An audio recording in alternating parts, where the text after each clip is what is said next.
భగవతే వాసుదేవాయ. ఇవాళ మనం జగన్నాథాష్టకంలో మొదటి శ్లోకం, ఈ శ్లోకాన్ని చర్చించుకుందాం. మీకు అందరికీ జగన్నాథాష్టకం తెలుసు. ఈ జగన్నాథాష్టకం గౌడీయ వైష్ణవ పరంపరలో ప్రత్యేకమైన స్థానాన్ని కలిగి ఉంది. అనేక సార్లు జగన్నాథాష్టకం భక్తులు పాడుతూ ఉంటారు. ప్రత్యేకించి ఈ 18 రోజులు సుమారు స్నానయాత్ర నుంచి ఆ తర్వాత రథయాత్ర వరకు, స్నానయాత్ర నుంచి రథయాత్ర వరకు జగన్నాథుడి దర్శనం లేనప్పుడు ఈ జగన్నాథాష్టకాన్ని భక్తులు పాడుతూ ఉంటారు ప్రత్యేకించి. ఎందుకంటే చైతన్య మహాప్రభు కూడా ఆ రోజుల్లో స్నానయాత్ర నుంచి రథయాత్ర వరకు ఈ జగన్నాథాష్టకం పాడారు, జగన్నాథుడి దర్శనం కోసం ప్రార్థించారు అని మనం తెలుసుకుంటాం మన గౌడీయ వైష్ణవ చరిత్ర నుండి. ఈ మొదటి ఈ అష్టకం అంటే అందులో 8 శ్లోకాలు ఉంటాయి. 8 శ్లోకాలు ఉంటే దాన్ని అష్టకం అంటారు. ఇంకొకటి ప్రత్యేకత ఏమిటంటే అష్టకానికి చివరి పాదం, లాస్ట్ లైన్, అదంతా కూడా మళ్ళీ రిపీట్ అవుతూ ఉంటుంది. జగన్నాథస్వామి నయనపథగామి భవతుమే. ఇలాంటి అష్టకాలు మనకు గౌడీయ సాహిత్యంలో అనేక అష్టకాలు ఉన్నాయి. మనం రోజు పాడుకునే గురువాష్టకము, అది కూడా ఈ విధంగా 8 శ్లోకాలు లేదా 8 పద్యాలు కలిగి ఉన్న అష్టకం. అలాగే శిక్షాష్టకం, అది కూడా 8 శ్లోకాలు, తర్వాత 8 శ్లోకాలు లేదా 8 పద్యాలు ఉన్న శ్లోకము, ఒక అష్టకము. అలాగే షడ్గోస్వామి అష్టకము, ఇంకా అనేక అష్టకాలు, దామోదర అష్టకము ఇత్యాదులు మనము పాడుకుంటూ ఉంటాం. ఈ జగన్నాథాష్టకం ఎవరు రాశారు అని మనకు ప్రశ్న కలగవచ్చు. అనేక మంది ఏం చెప్తుంటారంటే ఇది ఆది శంకరాచార్యులు వారు రచించారు జగన్నాథాష్టకం, దాన్ని చైతన్య మహాప్రభు ఆలపించారు అని అనేక మంది చెబుతూ ఉంటారు. ఇందులో 8 పాదాలు, 8 పద్యాలు, ఒక్కొక్క పద్యంలో 4 పాదాలు. ఆ తర్వాత చివరిలో ఒక చిన్ని శ్లోకం ఉంటుంది. సాధారణంగా దాన్ని ఫలశ్రుతి అంటారు. అది 9వది. అది 9వది ఉన్నప్పటికీ కూడా దీన్ని అష్టకం అని అంటున్నాం. ఎందుకంటే అసలు చెప్పాల్సిన విషయం అంతా ఈ 8 పద్యాల్లో 8 శ్లోకాల్లో ఉంది. ఆ చివరి శ్లోకము ఒక ఫలశ్రుతి. అంటే ఈ 8 పద్యాలు ఉన్న ఈ అష్టకం చదువుకుంటే కలిగే ఫలితం ఏమిటో అక్కడ చెప్తున్నారు. ముందుగా మనం తెలుసుకుందాం. జగన్నాథాష్టకం పుణ్యం యః పఠేత్ ప్రయతః శుచిః సర్వ పాప విశుద్ధాత్మ విష్ణులోకం సగచ్చతి. ఎవరైతే యః పఠేత్ జగన్నాథాష్టకం పుణ్యం, ఈ పుణ్యప్రదమైన జగన్నాథాష్టకమును ప్రయతః శుచిః భక్తి శ్రద్ధలతో యః పఠేత్ చదువుకుంటారో, భక్తి శ్రద్ధలతో పఠిస్తారో వాళ్ళు సర్వపాప విశుద్ధాత్మ విష్ణులోకం సగచ్చతి, వాళ్ళు అన్ని పాపాల నుండి విముక్తులై విష్ణులోకం వైకుంఠం చేరుకుంటారు అని చెప్తున్నారనమాట. ఎవరైతే భక్తి శ్రద్ధలతోటి ఈ జగన్నాథాష్టకాన్ని పఠిస్తారో వాళ్ళు అన్ని పాపాల నుండి విముక్తులై విష్ణులోకం చేరుకుంటారు. ఇది ఈ శ్లోకానికి ఫలశ్రుతి, ఈ అష్టకానికి ఫలశ్రుతి. 8 శ్లోకాలు, తర్వాత ఈ 9వ శ్లోకం. కానీ 9వ శ్లోకం ఫలశ్రుతి కాబట్టి దీనిలో 8 ఉన్నట్టు, అందుకే దీన్ని అష్టకం అంటున్నారు. ఇది జగన్నాథుడికి సంబంధించిన అష్టకం కాబట్టి ఈ అష్టకానికి జగన్నాథాష్టకం లేదా శ్రీ జగన్నాథాష్టకం అని పేరు. ఇందులో ఆ 8 పద్యాలు లేదా 8 శ్లోకాల్లో 4వ పాదం మళ్ళీ మళ్ళీ తిరిగి అదే వస్తూ ఉంటుంది, రిపీట్ అవుతూ ఉంటుంది. ఏంటది? జగన్నాథ స్వామి నయన పదకామి భవతు మే. ఓ జగన్నాథ స్వామి నా కళ్ళకు కనిపించు, ఓ జగన్నాథ స్వామి నాకు దర్శనమివ్వు అని ఇలా మళ్ళీ మళ్ళీ తిరిగి కనిపించే ఈ పాదాన్ని మకుటం అంటారు. ఇందులో మకుటం ఏమిటి? జగన్నాథ స్వామి నయన పదగామి భవతుమే. ఓ జగన్నాథ స్వామి నా కళ్ళకు కనిపించు, నాకు దర్శనమివ్వు అని ఒక భక్తుడు జగన్నాథ స్వామిని ప్రార్థిస్తున్నాడు. ఈ ప్రత్యేకించి జగన్నాథుడి దర్శనం ప్రతిరోజు ఉన్నప్పటికీ మనకందరికీ తెలుసు కదా, నిన్న వాసుదేవ కృష్ణ ప్రభు చెప్పారు, జగన్నాథుడు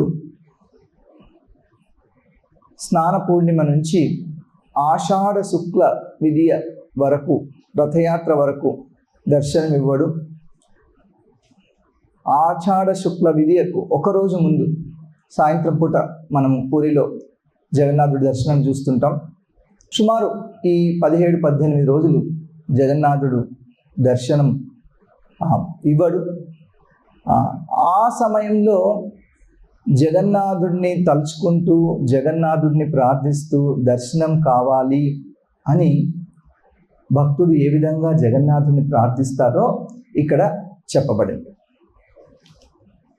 మొదటి శ్లోకం, ఇందులో మొదటి పద్యం. కదాచిత్ కాళిందీ తట విపిన సంగీతకరవో. కదాచిత్, కదాచిత్ అంటే ఎప్పుడో ఒకప్పుడు, రోజు కాదు, అప్పుడప్పుడు, ఎప్పుడో ఒకప్పుడు. కదాచిత్ కాళింది, కాళిందీ తట అంటే, కాళింది అంటే యమున, కాళిందీ తటం అంటే యమునా తీరంలో, ఎప్పుడో ఒకసారి యమునా తీరంలో, విపిన అంటే ఒక గుహ లేదా విపినం అంటే ఒక కుటీరం, ఎప్పుడో ఒకసారి యమునా తీరంలో కుటీరంలో సంగీతకరవో.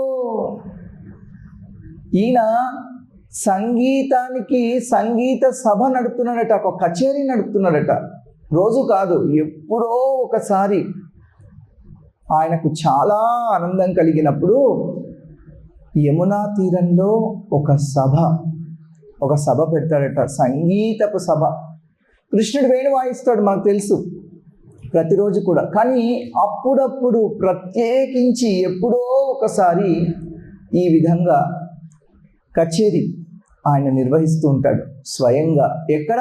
యమునా తీరంలో ఒక కుటీరంలో.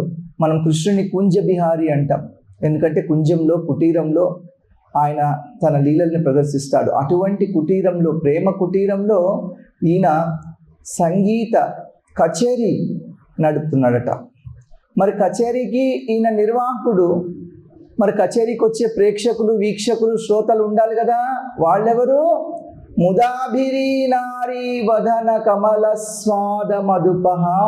ముదాభిరీ నారీ, ఆభిరీ నారీ అంటే గోపకన్యలు, సంతోషంతో ఉన్న గోపకన్యలు ఆ కుటీరంలో, యమునా తీరంలో ఆయన నడిపే సభకు వాళ్ళు ప్రేక్షకులు, వీక్షకులు, శ్రోతలు. ఎలా ఆయన వాళ్ళతోటి ప్రవర్తిస్తున్నాడు అంటే, వదన కమలాస్వాద మధుపహ. మధుపహ అంటే ఒక తేనెటీగ. తేనెటీగ ఏ విధంగా అయితే ఒక కమలం చుట్టూ తిరుగుతూ ఉంటుందో తేనె కోసం, పుప్పొడి కోసం, అదేవిధంగా ఈ జగన్నాథుడు ఆ కమలంలాగా తామర పువ్వులాగా ఉన్న ఈ గోపికల ముఖముల చుట్టూ తిరుగుతూ ఉంటాడు. ఆ గోపికల యొక్క సాంగత్యాన్ని ఆస్వాదిస్తూ ఉంటాడు. ఏ విధంగా అయితే ఒక మధుపము తామర పువ్వుల సాంగత్యాన్ని ఆస్వాదిస్తూ ఉంటుందో, అదేవిధంగా ఈ జగన్నాథుడు ఆ గోప కన్యల యొక్క తామర పువ్వు లాంటి ముఖముల యొక్క సాంగత్యాన్ని ఆస్వాదిస్తూ ఉంటాడు అని చెప్తున్నాడు. తర్వాత రమా శంభూ బ్రహ్మ అమరపతి గణేశార్చిత పదో. రమ అంటే లక్ష్మీదేవి, శంభువు అంటే శివుడు, బ్రహ్మ బ్రహ్మదేవుడు, అమరపతి అంటే ఇంద్రుడు, గణేశ అంటే గణపతి విఘ్నేశ్వరుడు, అర్చిత పదో అర్చిత పదా. ఆయన పాదములు, ఆయన పాద పద్మములు లక్ష్మీదేవితోటి, శివుడితోటి, బ్రహ్మతోటి, ఇంద్రుడి చేత, ఆ తర్వాత గణేశుడి చేత నిత్యము అర్చించబడతాయి. భాగవతంలో ఒక శ్లోకం ఉంది. యం బ్రహ్మా వరుణేంద్ర రుద్రమరుత దివ్యైస్తవై వేదై సాంగపదక్రమోపనిషదైర్గాయంతి యం సామగా ధ్యానావస్థిత తద్గతేన మనసా పశ్యంతి యం యోగినో యస్యాంతం న విదుఃసురాసురగణా దేవాయ తస్మై నమః అని సూత గోస్వామి వారు చెప్తున్నారు అనమాట. ఎవరినయ్యా నువ్వు ప్రార్థిస్తున్నావంటే ఆ దేవుణ్ణి ప్రార్థిస్తున్నాను. ఏ దేవుడైతే ఎవరైతే బ్రహ్మరుద్రాదుల చేత పూజింపబడుతున్నారో, దివ్య స్తోత్రముల చేత, ఎవరినైతే వేదముల్లో ప్రత్యేకించి సామవేదముల్లో స్తోత్రములు కీర్తిస్తున్నాయో, ఎవరినైతే సామవేదంలోని స్తోత్రాలు కీర్తిస్తున్నాయో, అదేవిధంగా ఎవరినైతే ధ్యానావస్థిత తద్గతేన మనసా పశ్యంతి యం యోగినో, ఎవరినైతే యోగులు తమ ధ్యానంలో చూస్తున్నారో, యస్యాంతం న విదుఃసురాసురగణై, ఎవరి యొక్క అంతము దేవతలకు కానీ గొప్ప గొప్ప రాక్షసులకు కానీ తెలియదు. అంటే అంతము లేని వాడెవడో దేవాయ తస్మై నమః, అటువంటి దేవుణ్ణి నేను నమస్కరిస్తున్నాను, అటువంటి దేవుడికి నేను నమస్కరిస్తున్నాను, అటువంటి దేవుడిని నేను ప్రార్థిస్తున్నాను అని సూత గోస్వామి వారు చెప్తున్నారు. సహజంగా అనేక చోట్ల మనం చేస్తుంటాము. ఎవరినైతే దేవతలందరూ ప్రార్థిస్తున్నారో, దేవతల్లో ప్రముఖులందరూ ప్రార్థిస్తున్నారో, అటువంటి దేవుడిని, దేవాది దేవుడిని మేము ప్రార్థిస్తున్నాము అని అనేక చోట్ల భక్తులు చెప్తూ ఉంటారు. వారి ప్రార్థనలో మనం చూస్తూ ఉంటాం. ఇక్కడ అదే చెప్పబడింది. రమా శంభూ బ్రహ్మ అమరపతి గణేశార్చిత పాదో. రమాదేవి లక్ష్మీదేవితో ప్రార్థింపబడేవాడు. లక్ష్మీదేవి చేత నిత్యము లక్ష్మీదేవి ఆయనకు పాదసేవ చేస్తూ ఉంటుంది. ఆమె నిజానికి మూర్తి భవించిన పాదదాసికి ఆవిడ ప్రతీక. భగవంతుడి యొక్క పాదసేవ ఎప్పుడు చేస్తూ ఉంటుంది. అదేవిధంగా శివుడు, బ్రహ్మ.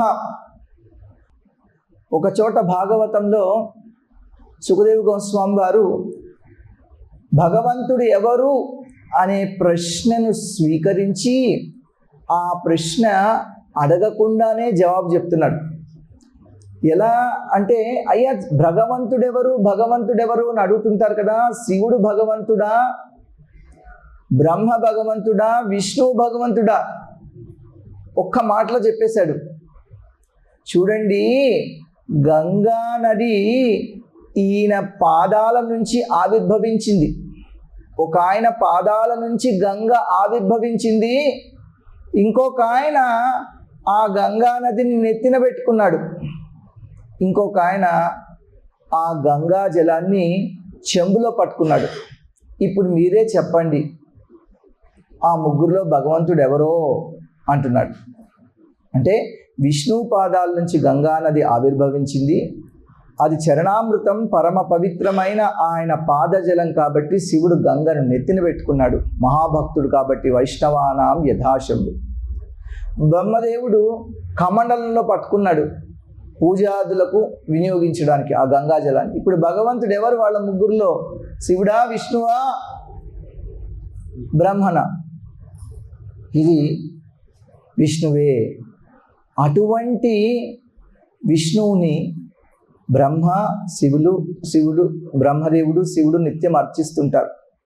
దేవేంద్రుడు ఆయన దేవతలకు ప్రభువు. అటువంటి దేవేంద్రుడు కూడా భగవంతుడి యొక్క పాద పద్మాలు నిత్యము కడుగుతూనే ఉంటాడు.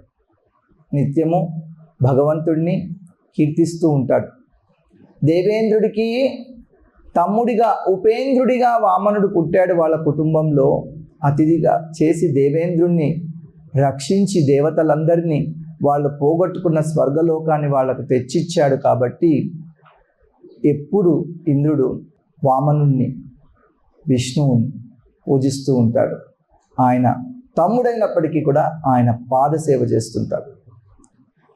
జగన్నాథ స్వామి నయన పథగామి భవతుమే. నా యొక్క కళ్ళకు నువ్వు దర్శనమివ్వు ఓ జగన్నాథ స్వామి. నయన పథగామి భవతుమే. నా యొక్క నయన పథగామి దృష్టికి నీవు, నా యొక్క దృష్టికి నీవు కనిపించు, సాక్షాత్కరించు. భవతుమే, నాకు కనిపించు, నన్ను అనుగ్రహించు, నన్ను దీవించు అని ఇక్కడ జగన్నాథ స్వామికి ప్రార్థిస్తున్నారు. ఎవరు జగన్నాథుడు? ఏషవై భగవాన్ సాక్షాదాద్యో నారాయణో హరి. ఈయనే ఆదినారాయణుడు, దేవాదిదేవుడు, భగవంతుడు అని భీష్ముడు యుధిష్ఠిరుడికి స్వయంగా చెప్తున్నాడు. ఏషవై భగవాన్ సాక్షాత్ ఆద్యో నారాయణో హరి. ఈయన దేవాదిదేవుడు, ఈయన ఆదినారాయణుడు అని. అటువంటి జగన్నాథుడిని కనిపించమని చైతన్య మహాప్రభు ఒక భక్తుడిలాగా భగవంతుడి యొక్క దర్శనం కావాలి అని ఇలా ప్రార్థిస్తున్నారు. జగన్నాథ స్వామి నయన పథగామి భవతుమే. ఓ స్వామి జగన్నాథుడా, నాకు కనిపించు, నా కళ్ళ ముందు, నా కళ్ళకు దర్శనమివ్వు, నీ యొక్క దర్శన భాగ్యాన్ని నాకు ప్రసాదించమని ఈయన వేడుకుంటున్నాను. Thank you very much. Hare Krishna.